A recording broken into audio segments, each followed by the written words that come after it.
कि कुछ भक्त लोग मांस मछली खाते हैं, तो इसका अर्थ तो जीव हत्या है। क्या ऐसा करना उचित है? देखिए, जीव हत्या को तो कभी नहीं कहा जा सकता कि उचित है, लेकिन एक बात बताइए, आपके अंगूठे का निशान किसी दूसरे के अंगूठे के निशान से मिलता है क्या? आपकी आंखों की पुतली दूसरे किसी दुनिया में किसी की आंखों की पुतली से मिलती है क्या? विज्ञान कहता है नहीं मिलती। यानी इस दुनिया में भिन्न भिन्न प्रकृति और प्रवृत्ति के लोग हैं। जब अंगूठे का निशान नहीं मिलता, आंख की पुतली एक जैसी नहीं होती, तो आपकी चाहत, आपकी अभिलाषा, आपकी आकांक्षा, आपकी लाइक्स एंड डिसलाइक्स, जो जिसको आप कहते हैं, आपकी पसंद, आपकी नापसंद, एक कैसे हो सकती? नहीं हो सकती। जैसे शिव गुरु हैं, तो शिव गुरु तो जगत के गुरु हैं ना, तो वो ईश्वर है ना, वो परमात्मा है ना। तो समुद्र के किनारे जो मछुआरे रहते हैं और मछलियों को मार के अपना जीवन यापन और अपने परिवार को पालते हैं, क्या उनका महादेव नहीं है क्या? उन्हीं का है जो हम लोगों की तरह सब्जियां खाते हैं, उन्हीं का है जो हम लोगों की तरह साग भाजी खाते हैं। वो समुद्र के टापुओं और नदियों के किनारे रहने वाले मछुआरे या वो पलने वाले लोग जंगलों में जो रहते हैं, जिनको पास सब्जियां नहीं मिलती, वो जानवरों को मार के खाते हैं, या मछली खाएं या जो भी खाएं, वो क्या उनका महादेव नहीं है? क्या उनका परमात्मा नहीं है? तो क्या उनको अपने गुरु शिव को अपना गुरु मानने का अधिकार नहीं है?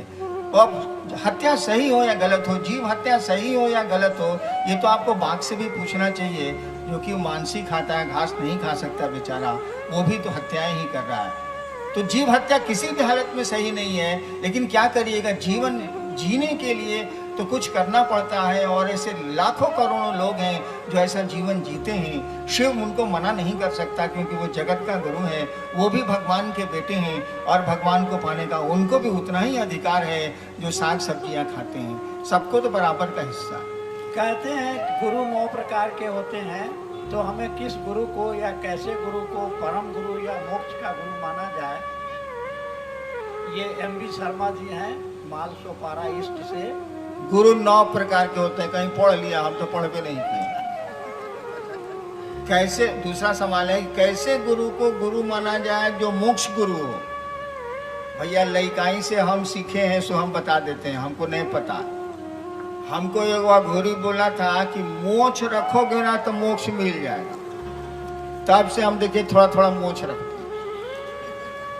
अब वो भाई साहब को हम क्या बतावें। वैसे शिव परम गुरु ही नहीं, गुरु भी हैं। आप शिव को गुरु मान लीजिए। छोड़िए कौन कौन डिजाइन का गुरु होता है, आदमियों को हर डिजाइन का होता है।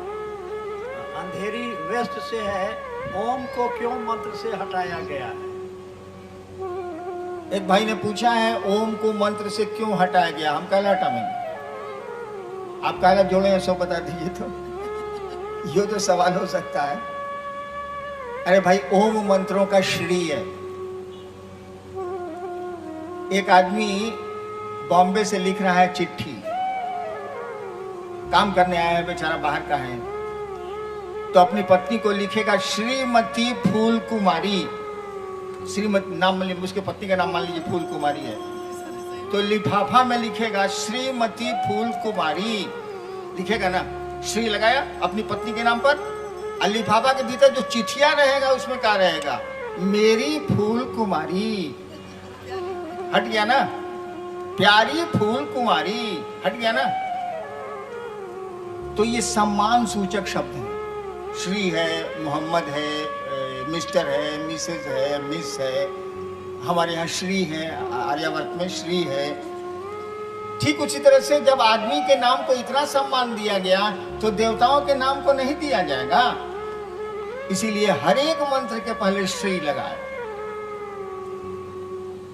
यानी ओम लगाए, सम्मान दिया गया है। लेकिन जब भीतर आइएगा, जब उसको अपना बनाइएगा, तो श्री हट जाएगा। अपने बेटे को आप पुकारते हैं, श्री बहू, श्री रामू इधर आइए, जब बोलिएगा श्री रामू इधर आइए, तो बेटो आप पूछिएगा जरूर पप्पा बिगड़ा हुआ है, श्री बोल रहा है हमको, तो श्री हट जाता है। इसीलिए नमः शिवाय जब जपा जाएगा तो ओम हटा दिया जाएगा। लेकिन ये सिद्धांत कभी कभी गलत हो जाता है।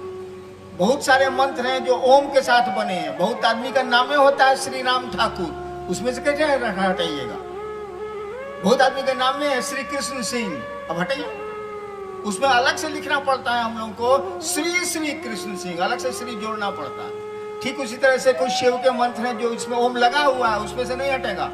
जैसे ओम नमो नमः शिवाय, इसमें से नहीं हटेगा। ओम नमो नमः शिवाय, शिव को 2 बार प्रणाम कर दिएगा, इसमें से नहीं हटेगा। लेकिन नमः शिवाय पंचाक्षर है, बड़ा पुराना मंत्र है, इसमें ओम लगा हुआ नहीं है, अलग से लगाया गया है सम्मान देने के लिए। लिखना गलत नहीं है, बोल सकते हैं आप ओम नमः शिवाय, लेकिन जब अपना बनाइएगा तब ओम हटेगा। वैसे ओम नमः शिवाय भी जपिएगा तो हर्ज नहीं है, लेकिन सही मंत्र है नमः शिवाय, जो पंचाक्षर है, 5 अक्षरों का है। शंकराचार्य ने भी इसी की स्तुति की। एक जिज्ञासा आई है, शिव को तो हम लोग मानते ही हैं, फिर गुरु बनाने की क्या जरूरत है? शिव को आप मानते ही हैं, इस पर जरा ठीक से सोचने की जरूरत है। शिव से आप मांगते ही हैं, ये बात सही है। शिव को आप मानते ही हैं। कौन कह रहा है कि मानिए चाहे मत मानिए? मैंने कहा ना कि मैं तो शिव को मानता ही नहीं था, मैंने तो उनको भगवान समझ के गुरु बनाया और कोई विश्वास नहीं था मुझको, कोई श्रद्धा मुझको नहीं थी। और भाई साहब, किसी बेटे का बाप अगर मास्टर है तो बाप तो कहबे करेगा कि बउआ हमसे पढ़ा करो, बिना पढ़े काम नहीं चलेगा। अब वो कहेगा कि तोरा क्या, हम बाप तो मानवे करते हैं तो पढ़ने का क्या जरूरत है? तो बप्पा कहेगा कि रे साला नहीं पढ़ेगा तो घासे जिंदगी भर छिलेगा का। तो महादेव को आप मानते जरूर हैं, आपको महादेव से पढ़ना भी चाहिए। वो आपका बाबा है, शिव को बाबा कहा जाता है, वो आपका बाबा है। उस बाबा से बड़ा गुरु इस धरती पर नहीं है, ये आपकी किताबें ही बोलती हैं, आपके शास्त्र ही बोलते हैं। इसलिए खाली बाबू बाबू कहने से नहीं चलेगा, बाबू से पढ़ना भी चाहिए। दूसरी जिज्ञासा आई, गुरु और भगवान में क्या अंतर है? गुरु और भगवान में क्या अंतर? भगवान जो होगा उसको तो गुरु होना ही होना, क्योंकि भगवान अगर गुरु नहीं है तो संसार में कोई गुरु नहीं है। भगवान वो ईश्वर अगर बाप उसमें पिता का गुण नहीं है तो संसार में कोई पिता नहीं हो सकता। ईश्वर में अगर माँ का गुण नहीं है तो संसार में कोई माँ नहीं हो सकती, कुछ भी नहीं हो सकता। इसीलिए गुरु में तो, भगवान में तो गुरु का अंश होना ही होना है। कहा ही जाता है गॉड इज गुरु, वह परमात्मा तो गुरु है। जहाँ तक गुरु और भगवान में अंतर है, भगवान आपको भगवान नहीं बनाते, गुरु आपको भगवान बनाते हैं। भगवान से जुड़िएगा तो आप भक्त होइएगा। जो आपको गुरु के पास जाना पड़ेगा, भक्त होने के लिए भी आपको गुरु के पास जाना पड़ेगा, क्योंकि हम लोग भक्त तो हैं नहीं, हम लोग तो याचक हैं, मांगते हैं। और भक्त का मानी होता है प्रेम करने वाला, जो देता है। प्रेम करने वाला लेता नहीं है, वो देता है। भक्त का मानी होता है ईश्वर से प्रेम करने वाला, वो देता है, ईश्वर से लेता नहीं है। रामकृष्ण परमहंस को जब गले में कैंसर हो गया तो लोगों ने कहा कि आप माँ को क्यों नहीं कहते हैं कि आपके गले में कैंसर हो गया है? तो उन्होंने बड़ा सुंदर, बंगला तो मुझको नहीं आती, उन्होंने बड़ा सुंदर कहा था, इस छोटे काम के लिए हम माँ को कष्ट नहीं देंगे। यानी देखिए, भक्त तो भगवान को कष्ट नहीं देना चाहता, हम लोग तो खाली कष्टे देवे करते। खैर ये भी ज़रूरी है हम लोग को, तो हम लोग क्या करें, हम लोग को ज़रूरत पड़ती है तो भगवान से मांगेंगे ही मांगेंगे। लेकिन हम लोग भक्त नहीं हैं तो गुरु के पास आपको जाना ही पड़ेगा। गुरु ही शिष्य को भक्त बनाते हैं। भगवान आपको भक्त नहीं, ये भगवान नहीं बनाता, गुरु आपको भगवान बनाता। जी, राजेश कुमार यादव, साकिना का अंधेरी इश्क। हम शिष्य कैसे हो रहे हैं?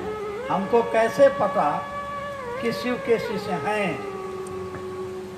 आप शिव को गुरु मान लीजिए, बच्चा पैदा हो जाएगा, उसको पता चले या नहीं चले, उस ससुरा से आना हो जाएगा, कोई दिक्कत नहीं। हाँ, हम लोग छोटे थे कि नहीं, मेरे बचपन की तस्वीर आप पहचानिए तो जरा, आप नहीं पहचान सकते। मेरे परिवार के जो छोटे छोटे मेरा पोता पोती है वो हमारे बचपन की तस्वीर या कॉलेज में था या मैं दंडाधिकारी था, वो नहीं पहचान पाता है। तो खुद ही पता चल जाएगा कि आप शिव से हो रहे हैं कि नहीं हो रहे हैं।